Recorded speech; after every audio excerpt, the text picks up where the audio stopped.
What's going on, YouTube? Welcome back to Therapist Logan Reacts. Today we are doing another song by Ren. This is Money Game Part 3. It has just come out recently, I believe. So I've just been doing these this week. I just want to see how these progress, doing them kind of in order real quickly, like I did the chapters. So if you haven't checked the chapters out, go check those out. They're on my page. And yeah, let's jump right into it.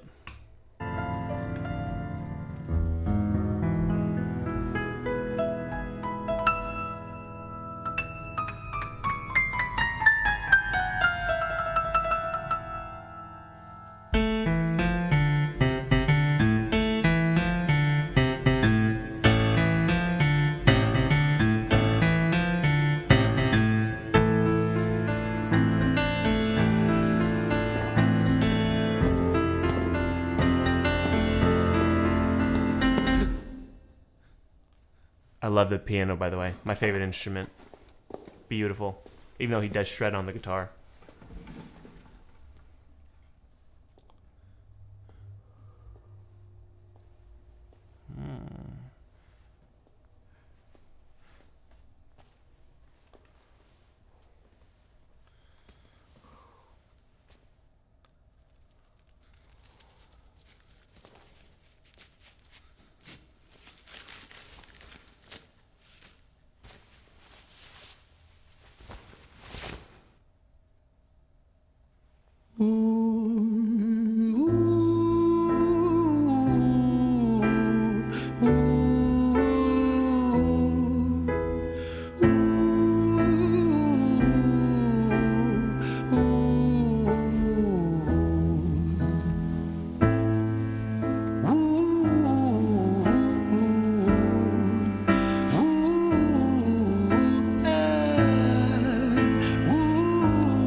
Tell you a story about a boy named Jimmy. 1 year old and his first words were mine, gimme. 2 years old he was walking, 3 years old walking quickly. 4 years old he was running round the pavements of his city. 5 years old and his daddy told him, listen here son, you gotta learn to be a man. A man, he works for what he wants. 6 years old and he's reading, writing, top of the bunch. And when he's 7, his progression made him student number 1. 8 years old and he's praised for unusual grades. 9, his parents paid for private school to nurture the flame. 10, 11, 12, 13, he ascends and ascends. His daddy tells him, son, money is the means to all ends. 14, solving complex mathematical equations. At 15, IQ 150, still elevating.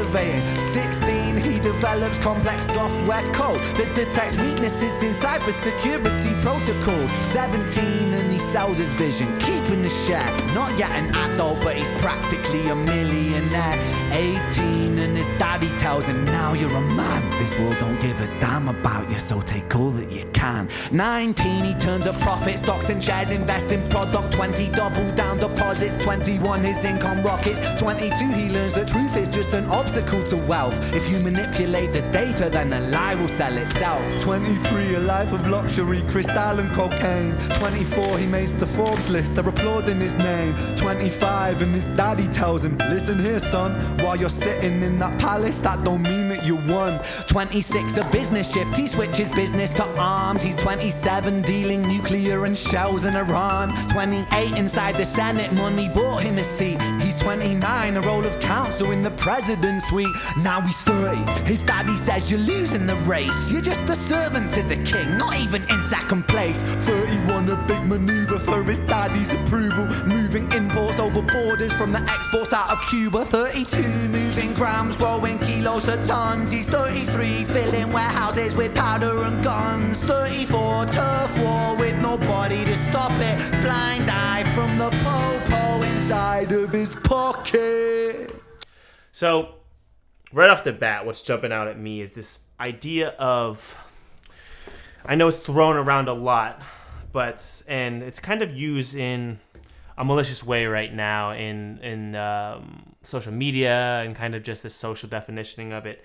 And this idea that kind of he seems to be exploring his idea of like maybe toxic masculinity and the fact that his dad has created this idea of you must take all that you can.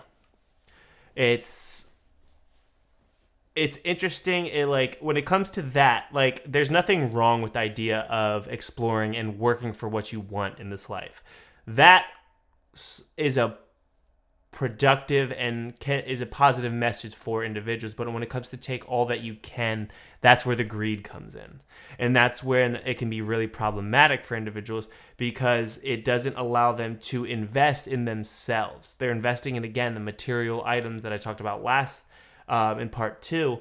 And these material items will never fill the void if you're not doing the intrinsic internal growth that's also needed as you're hitting these extremely important developmental stages in your life. There's so many developmental stages in your life, and they're so important when it comes to specifically identity and who you are. Because if you skip all of these and you have to backtrack, oh my goodness, the amount of work that is, that makes all the work that this individual Jimmy has done look like nothing, just because it's so important to, again, progress yourself as a person.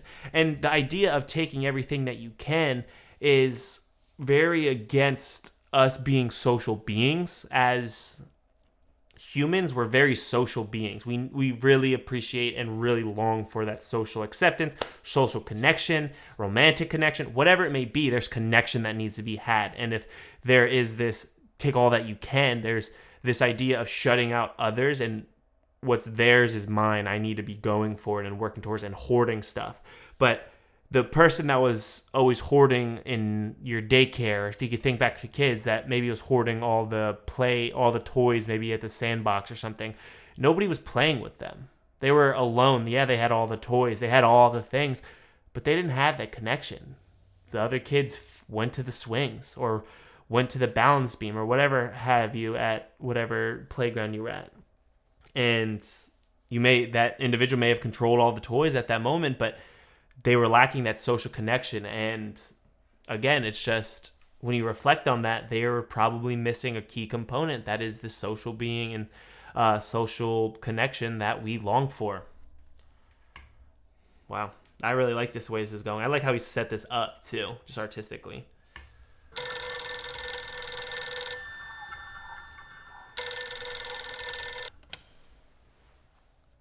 35, he gets a call. I'm sorry, son, but it's your father. Had a heart attack, I'm sorry, he's gone. 36, getting pissed up, abusing his product. 37, eyes glazed, disposition demonic. 38, with a prostitute, a moment of passion. Heating up a silver spoon and then chasing the dragon. 39, getting reckless and hungry for power. Daddy's words are still driving him to kill and devour. Makes a move against the cartel, but the strategy's flawed. They retaliate and leave him in a hospital ward. A bullet buried in his vertebra and one in his leg. The doctor sighs and says, I don't think you'll be walking again. Fuck. So, and here's kind of exactly what I was talking about. As you grow and develop, it's important to make sure you're a well-rounded individual.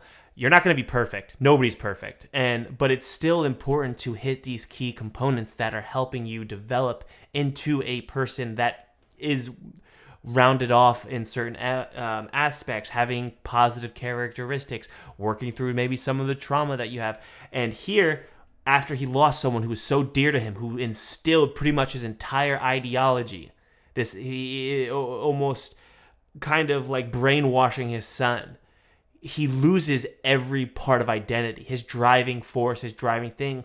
He doesn't know what to do. Now he has to make a decision at 35 by himself. He doesn't have this idea that's fueling it anymore. And there's that lack of sense of identity and trust within oneself that is so important in those early years that they didn't have. So now they're just self-catastrophizing and self-destructive and just, again, creating these dynamics that are just maladaptive and just no thought process whatsoever, because they're grieving, but they don't know how to process that.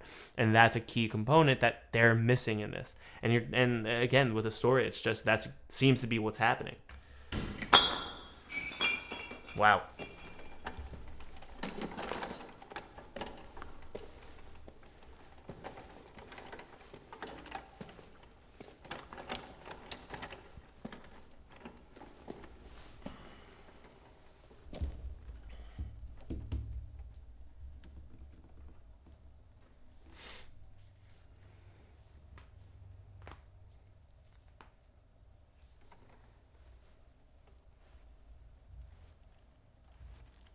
Let me tell you a story about a boy named Jimmy. He was 40 and he cursed the words mine, mine, gimme. 41 he wasn't walking, 42 not walking quickly, 43 never running round the pavements of his city, 44 inside a palace with a mountain of gold. But those riches turn to rubble when perspective evolves. Weighing heavy on his conscience is the value of gold. Lamborghini for a life, trading money for souls. Jimmy followed the code inside the land of the free. Put your hand inside the cookie jar, take more than you need. And his example is exaggerated versions of me. And it's a version of him, and it's a version of she, and it's a version of you. There's no escaping the blame. The way we live is parasitic. Fuck for money and fame. Call the music.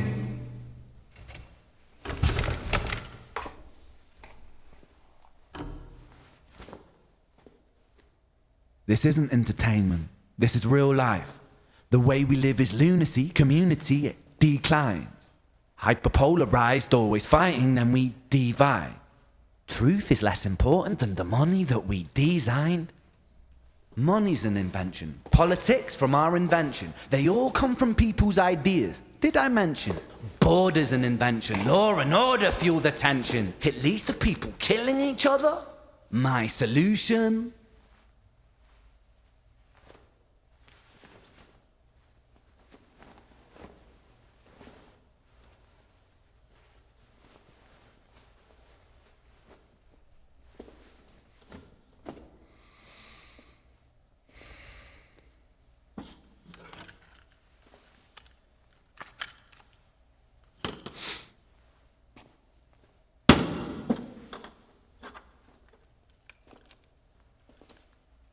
Everything is subject to change.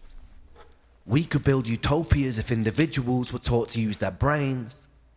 But if we teach kids in schools to always be sheep and put themselves before the herd if there's more money for me, then there's no future I see where the humans survive. We're parasites inside a petri dish with cannibal minds. Mold will grow upon the surface then consumes till it dies.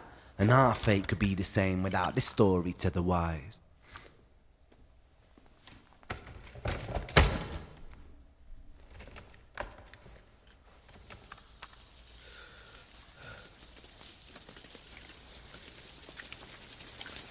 "45, Jimmy comes home out of the rain, soaking wet upon a wheelchair, drinking again. He is everything he wants, he is fortune and fame. He's a fortunate fool with an unfortunate fate.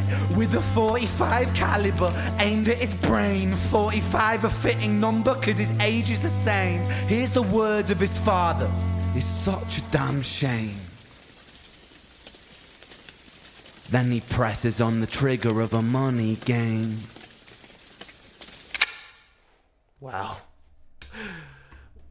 Amazing storytelling, beautiful concepts, just the idea and the unfairness that comes along when humans value greed over other human beings, and just moving. I got goosebumps at the end because Jimmy recognized at the end of his life it was too late. All the driving components, everything where he was, all the ideologies that he had come to learn that he based his entire life off, he didn't feel satisfied, and unfortunately drove him to ending his life. But it's very artistic in the way that it encapsulates such deep-seated connections and ideologies and perspectives on greed and how it influences individuals. And it's, again, something to be aware of as you chase these things. There's one thing to want to enjoy the technology and aspects of life when you work hard and have financial freedom, but there's also there's also an importance in recognizing, am I hoarding wealth in the components of at the detriment of others? You know, it's just something, it's some really good thought process, very philosophical, really cool that, and just the video alone too, beautiful cinematography. That's my videographer coming out, but just just beautiful all around. This was probably my favorite of all of them. I like the story the best, and I like how it's kind of, again, progressive. Just, again, exploring the different components. Was really able to hit the ideology and identity aspect really hard, as opposed to previously talking about the hierarchy of needs. So, yeah, thought that was really dope. Let me know what you guys think down in the comments below. Did you like 1, 2, or 3 better? Comment down below just the number if you don't want to write anything specific, just 1, 2, or 3. And if you feel like it, explain why. I'm curious. Make sure you give this video a like too, and make sure you're subscribed. We are getting close to that 1,000. Let's get it going. Please share this too. We're trying to get to 1,000 as quick as possible, and then I'm going to shoot a cool video for you guys, kind of just talking about me and who I am as a therapist and kind of where I've come from, so you guys can learn a little bit more about me as well. So if that's something you guys are interested in. But let me know in the comments if there's anything else you guys want to see other than me just reacting to videos. If you want me explaining some therapies or disorders or what, just let me know in the comments down below. Thank you so much for watching. I'll catch you next video.